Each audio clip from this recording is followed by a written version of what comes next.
कि आप लोग का कमेंट आ रहा था कि ये हिस्ट्री का फर्स्ट चैप्टर पार्ट सेकंड कब आएगा, तो आज हम पार्ट सेकंड लेते आए हैं। पहले हम पार्ट सेकंड पढ़ाने से पहले आप लोग को कुछ बता दें। आपको अगर कोई नोट्स, अगर कोई इंपॉर्टेंट टॉपिक समझ नहीं आ रहा है और अगर कोई नोटिफिकेशन क्लास 10 से जुड़ी चाहिए तो आप हमारे नीचे डिस्क्रिप्शन पे दिए गए लिंक पे क्लिक करिए और हमारे ग्रुप में ज्वाइन हो जाइए। चलिए स्टार्ट करते हैं। जैसे कि पार्ट सेकंड में हमारे यहाँ शुरू होता है एक्टिविटीज ऑफ मिशनरीज। अब ब्रिटिश तो आए इंडिया, चलिए कोई बात नहीं। अब ब्रिटिश के साथ साथ मिशनरीज आ गए। मिशनरीज कौन से? मिशनरीज उन्हें कहते हैं जो दूसरे देश से आते हैं। दूसरे देश से आए हुए लोगों को मिशनरीज कहते हैं। और कौन आए थे? क्रिश्चियन आए थे। अब क्रिश्चियन आके अपना चलाने लगे। यहाँ पे क्रिश्चियन जो थे अपने स्प्रेड करने लगे क्रिश्चियनिटी, और उसके साथ साथ इन्होंने ट्रांसलेट किया बाइबल को इनटू इंडियन लैंग्वेज में, और बाइबल को ट्रांसलेट करके इंडियन लैंग्वेज में हिंदूज और मुस्लिम को समझाने लगे कि बाइबल है, इसके पीछे चलो, इसकी राह पे चलो, जो कि गलत था।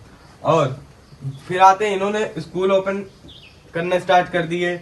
फिर इससे जो हुआ कि हिंदू और मुस्लिम के जो कस्टम थे उन्हें हर्ट होने लगा, उनकी फीलिंग को हर्ट होने लगी। तो फिर उन्होंने क्या किया, टेम्पल और मॉस्क्यू पे भी टैक्स लगाना स्टार्ट कर दिया। चलिए अब हमारा आता है इकोनॉमिकल कॉज। इसमें पहले आता है exploitation of economical resource of India. इसमें ब्रिटिश ने पहला काम ये किया कि एग्रीकल्चर को रिड्यूस करना स्टार्ट कर दिया, कम करना स्टार्ट कर दिया, और वहां पे अपनी इंडस्ट्री लगाने लगे। और फिर उसके बाद इन्होंने textile, Indigo species and T का परचेस करने स्टार्ट कर दिया। फिर इसके बाद ये क्या करते थे, उसे परचेस करके बहुत ही हाई प्राइस पे कहाँ बेचते थे? इन इंग्लैंड बेचते थे। सॉरी, इन इंग्लैंड होगा, ओके, इंग्लैंड में बेचते थे। फिर उसके बाद आता है सबऑर्डिनेशन ऑफ इंडियन इंडस्ट्रीज। अब इन्हें इससे सेटिस्फाई नहीं हुए। फिर उन्होंने क्या किया, जो कंपनी थी वो raw material, raw cotton, jute को परचेज करने स्टार्ट कर दिया। रॉ क्या होता है? कच्चा माल। उसे परचेज करते थे एट चीपर, बहुत सस्ते दाम में इंडिया से, और उसे ले जाके रॉ को बेचते, जैसे लकड़ी है उसे ले जाके ये देखिए इंग्लैंड में बेचते थे। इंग्लैंड में ले जाके वहाँ के इंडस्ट्री में उसे मैन्युफैक्चर करते थे और फिर ला के इंडिया में बेच देते थे। रॉ मटेरियल जैसे वुड हो गया, वुड को यहाँ से ले जाते थे, इंग्लैंड में भेजते थे, और वहाँ से बनाने के बाद इंडिया में फिर लेते आते थे और ज्यादा दाम पे इंडियन में बेच देते थे।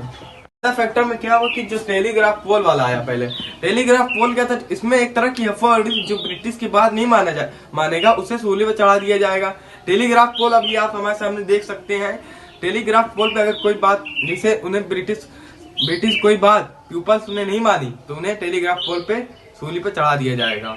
और फिर आता है हमारा रेलवे, लेकिन ये एक तरह की अफवाह थी, इसे जान लीजिएगा, ये रियल नहीं था। अब हमारा आता है रेलवे। रेलवे में क्या हुआ, पीपल को लगने लगा कि जो हाई कस्टम और लोअर कास्ट के हैं, हाई कास्ट और लोअर कास्ट के लोग हैं, उन्हें अगल बगल बैठाया जा रहा है रेलवे में। ये चीज पंडितों में बहुत थी, और पंडित के बगैर चपरासी बैठाते रहे। उस समय ये भेदभाव बहुत था, और जो कि हिंदूज को हर्ट किया, हिंदूज की फीलिंग को इसमें हर्ट होने लगा। ठीक है, तो उसके बाद आता है वेस्टर्न एजुकेशन लर्निंग। जो क्रिश्चियन थे वो पता है क्या किए, ओरिटन लर्निंग। ये ओरिटन मतलब आप समझते हैं, ओरिटन लर्निंग मतलब देसी लैंग्वेज, देसी भाषा को, मतलब जो देसी लैंग्वेज का स्कूल चलता था उसको हटा के वेस्टर्न एजुकेशन पढ़ाने लगे। जो कि जो हिंदूज और मौलवीज थे, पंडित एंड मौलवीज थे, उन्हें सही से रिसीव नहीं हो रहा था, वो सही से समझ नहीं पा रहे थे, और जो समझ जा रहे थे वो चिल्ड्रन बिकेम क्रिश्चियंस